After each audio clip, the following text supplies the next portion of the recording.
కాడికి వచ్చాడు. వినాయకుని కాడికి తోడ చెట్టు వినాయకుడి కాడికి ఇక్కడ వినాయకుని కాడికి వచ్చి కొబ్బరికాయ కొట్టి పూజ చేయడానికి వచ్చాడు. వచ్చినప్పుడు అందరేమో ఎంపీలు ఏం చేస్తారక పెద్ద పెద్ద అంటే చెప్పులు వేసుకుంటారు, అంటే మంచి 10,000 చెప్పులు 5,000 చెప్పులు. సార్ మాత్రము 1000 2,000 చెప్పులు వేసుకొని వచ్చాడు. ఏం సార్ మీరు కుట్టిపించిన చెప్పులు కదా సార్ ఇవి అంటారన్నా. అవు వెంకటేశ్వరి కుట్టిపించిన చెప్పులు మన భారతీయులు కుడుతూ ఉంటారు కాబట్టి వాళ్ళు 1000 రూపాయలకు కుడితే వాళ్ళకు మనం 2,000 ఇచ్చినా తప్పు లేదు. ఎందుకంటే అదే బాటా షోరూమ్ అనుకో మోచు షోరూమ్ అనుకో ఇస్తే అదే డబ్బులు వేరే దేశాలకు పోతాయి. మన దేశం వాళ్ళే కష్టపడుతుంటారు కాబట్టి వాళ్ళకు 1000 రూపాయలతో వచ్చినా సరే కానీ వాళ్ళకి 2,000 అయినా సరే ఇచ్చి తీసుకోవాలి. మన దేశం వస్తువులే కొనాలి, విదేశీ వస్తువులు కొనొద్దు అనేటువంటి మన వ్యక్తి అంటే ఎంత దూరదృష్టితోటి ఆలోచన చేస్తాడో మన కొండ ఈశ్వరరెడ్డి అన్న గాని మనం ఒకసారి ఆదర్శనీయంగా తీసుకొని మంచి మెజారిటీ తోటి గెలిపించాల్సిందిగా కోరుతా ఉన్నాము. భారత్ మాతాకి, భారత్ మాతాకి. కాంగ్రెస్ వాళ్ళని అడగండి మోడీ పోటీ ఎవరు ఉండంటే ఎవరు లేరు. టీఆర్ఎస్ వాళ్ళని అడగండి వాళ్ళు కూడా అదే చెప్తారు. ఎవరో కాదంటే వాళ్ళతో షరతు తీసుకో వాళ్ళు పారిపోతారు. యావత్ భారతదేశం నిర్ణయం తీసుకుంది భారతీయ జనతా పార్టీకే ఓటేస్తామని. కానీ పెద్దపల్లి నాగారం ప్రజలు 10 ఏళ్ల కిందనే నిర్ణయం తీసుకున్నారు.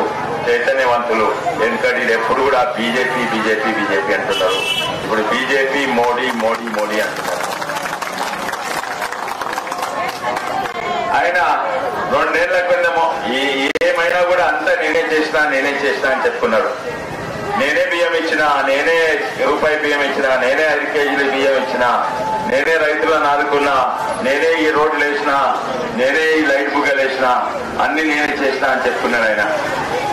కానీ ఇప్పుడైతే తెలిసింది, ప్రతి ఒక్కరికి తెలిసింది ఇచ్చేటోళ్ళు ఎవరు. ఇప్పుడు ఎవరు అడిగా కూడా వాళ్ళంటారు నరేంద్ర మోడీయే ఇచ్చారు. నేను దూర గ్రామాల నుంచి చుట్టూ తిరిగి వస్తున్నా. వికారాబాద్, పరిగి, తాండూరు అక్కడ చుట్టూ తిరిగి వస్తున్నా. అక్కడ లాస్ట్ గ్రామం, దాని తర్వాత కర్ణాటక మైల్వార్ అనే గ్రామం బయట ఒక గుడి ఉంది. ఆ గుడికి ఒక పెద్ద మనిషి పోతుంది, ఒక ముసలామె.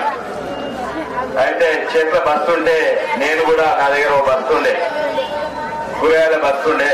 ఇది తీసుకుంటారా బండి ఆపి ఆమె తీసుకుంటారా అని అడిగిన. అడగక ముందు ఆమెకి ఏమి అన్నాను వినవర్తలేదు. అయితే దాని మీద బొమ్మ ఉన్నది, పెద్ద బొమ్మ, మోడీ బొమ్మ ఉన్నది. అయితే ఆమెను అడిగిన ఈయనెవరమ్మా అని అడిగిన. ఆ బొమ్మను చూపెట్టి ఆమె పెద్ద మనిషి మొంగింది. నా భుజం మీద చేసి నవ్వుతున్నది, భుజం మీద చేసి నవ్వుతున్నది. బిడ్డ నాకు చెవులు వినవర్తలేవు.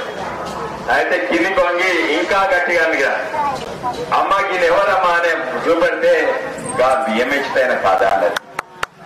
అంటే నలుమూలల ఒక 70 ఏళ్ల పెద్ద మనిషి చెవులు చక్కగా వినవర్తలేదు. కానీ ఆమెకు కూడా తెలిసింది మోడీ ఎవరు, మోడీ ఘనత ఏంది, బియ్యం ఇచ్చిపోయినది.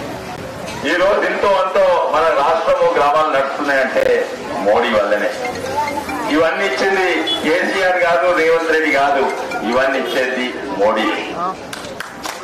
వాళ్ళు ఇచ్చేది పెన్షన్లు, డబుల్ బెడ్రూమ్లు, కరెంటు, తాగినీరు. అవి వస్తున్నాయా చక్కగా? వస్తలేవు. పెన్షన్లే చక్కగా వస్తలేవు, డబుల్ బెడ్రూమ్లా రాలేదు.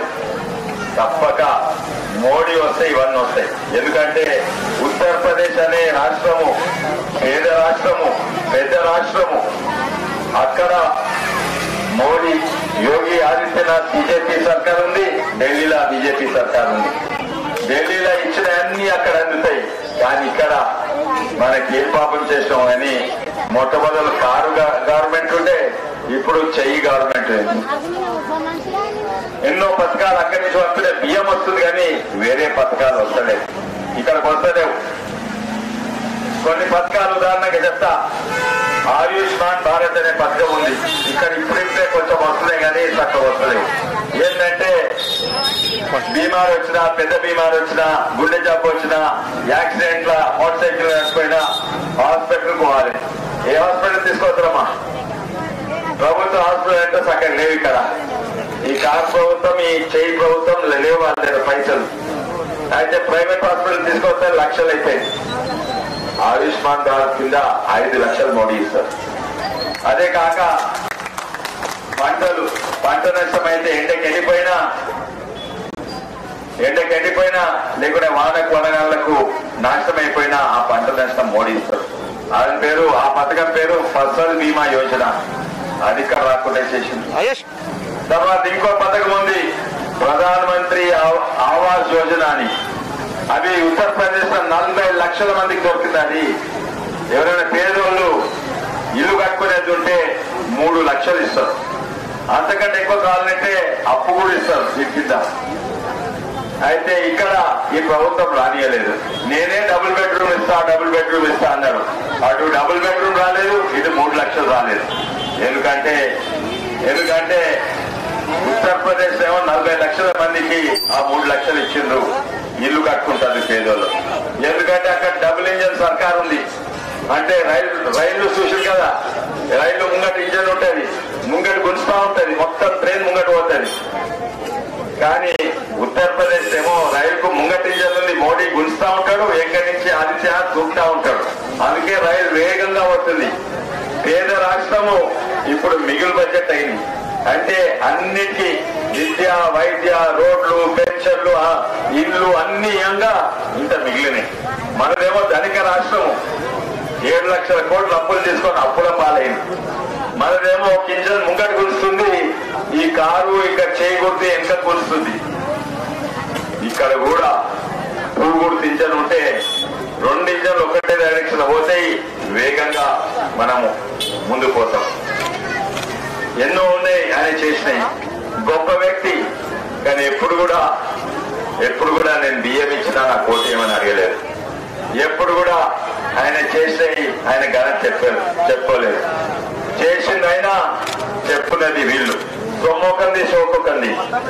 కానీ గొప్ప వ్యక్తులు ఎన్నో చేస్తారు. అడగకుంటేనే అర్థమైతే ఎందుకంటే పేద కుటుంబం నుంచి వచ్చిండు. మనము 5 కేజీలు బియ్యం అడగలేదు, ఇచ్చిండు. మనం కొరవాసు అడగలేదు, ఇచ్చిండు. ఇంకోటి మర్చిపోతున్నాం మనం. మన పెద్దది గొప్ప వ్యక్తులు సమాజంలోనే మార్పు తెస్తారు. సమాజంలోనే పెద్ద మార్పు తెస్తారు. మన తెలుగు భాష మార్చిండు మోడీ గారు. 10 ఏళ్ల కింద ఇన్నేళ్లు వాళ్ళకి తట్టలేదు కాంగ్రెస్ ప్రభుత్వం 60 ఏళ్లు. అయితే ఎక్కడ మా ఊర్లో 10 ఏళ్ల కింద మా ఊర్లోకి ఆయన ఎక్కడ పోయినాయంటే ఆయన చెప్పట్టుకుపోయినా అనేది. ఇప్పుడు అడిగాను ఆయన ఎక్కువ పోయినాయంటే ఏమంటారు, బాత్రూమ్ పోయిందంటారు. మేమని అడిగిన మా బాత్రూమ్ లో లేదు. పేద ప్రజల బాధలు తెలుసు.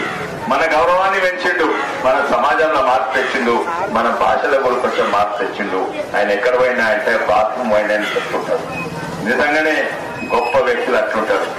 ఒక యుగ పురుషుడు అనుకోండి, ఒక గొప్ప వ్యక్తి. 500 ఏళ్ల సంది ఎక్కడైతే రామ మందిరం ధ్వంసం చేసిండ్రో ఎంతో మంది ప్రయత్నం చేసిండ్రు, కానీ కట్టలేకపోయింది. 4 ఏళ్ల కింద మోడీ గారు ఇచ్చింది కానీ ఒకసారి చేసి ఆపిండు. 10 రూపాయలు ఏమమ్మా, 10 రూపాయలు ఇయ్యా అని అడిగిండు. 10 రూపాయలు అడిగాడు. యాదకుందా చందా అడిగిండు. 4 ఏళ్ల కింద చందా అడిగింది. ఇచ్చిందా మీరు? ఇచ్చిందా గురించి? చందాలు ఇచ్చింది కదా, 10 రూపాయలు 50 రూపాయలు ఇచ్చింది కదా చందాలు. ఏమన్నాడు, నేను అదే జాగాలో కట్టిస్తా రామ మందిరము, వేలాది కోట్లు పట్టింది. నన్ను కూడా అడిగిండు. ఏ మంచివాడు, కొంచెం 10 రూపాయలు అడుగుతానే ఇచ్చేసినాం. నాకు కూడా అంత నమ్మకం లేకుండే. నా 10 రూపాయలు 100 రూపాయల చోట వేలాది కోట్లు ఎట్లా కడతారు. కానీ కొన్నేళ్ళు అయిన దాకా అక్షంతలు వచ్చింది, కొంచెం నమ్మకం వచ్చింది. దేవుని మీద అయితే రాముని మీద ఎప్పుడూ నమ్మకం ఉండే. కానీ నా 10 రూపాయలతోటి ఇంత పెద్ద రైతు అని కొంచెం అనుమానం ఉండే. అక్షంతలు వచ్చినాయి.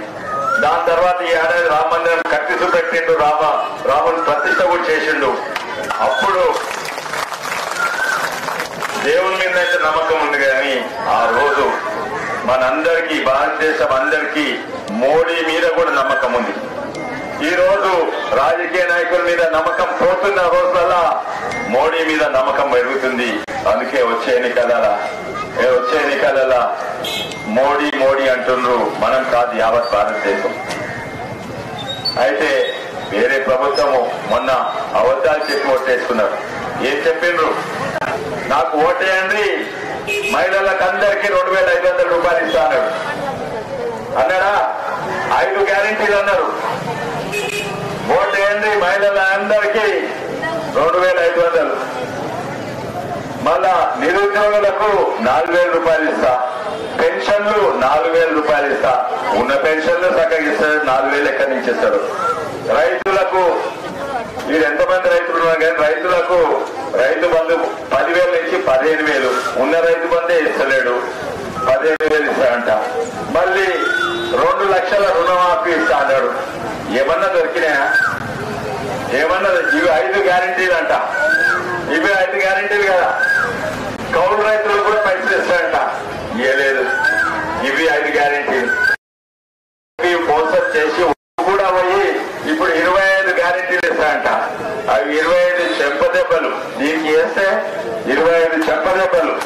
అవి ఉన్న చెంపదెబ్బలు కాదు, అవి గ్యారెంటీ చెప్పదెబ్బలు. 25 గ్యారెంటీ చెప్పదెబ్బలు మీకు వస్తాయి. అందుకే మీరు చైతన్యవంతులు ఎప్పుడో గ్రహించి మీకు కమలం పువ్వుకు ఓటు వేస్తా ఉన్నాం. ఈ చెప్పదెబ్బ గుర్తా, ఈ అందమైన కమలం పువ్వు గుర్తుకా అందరు కూడా.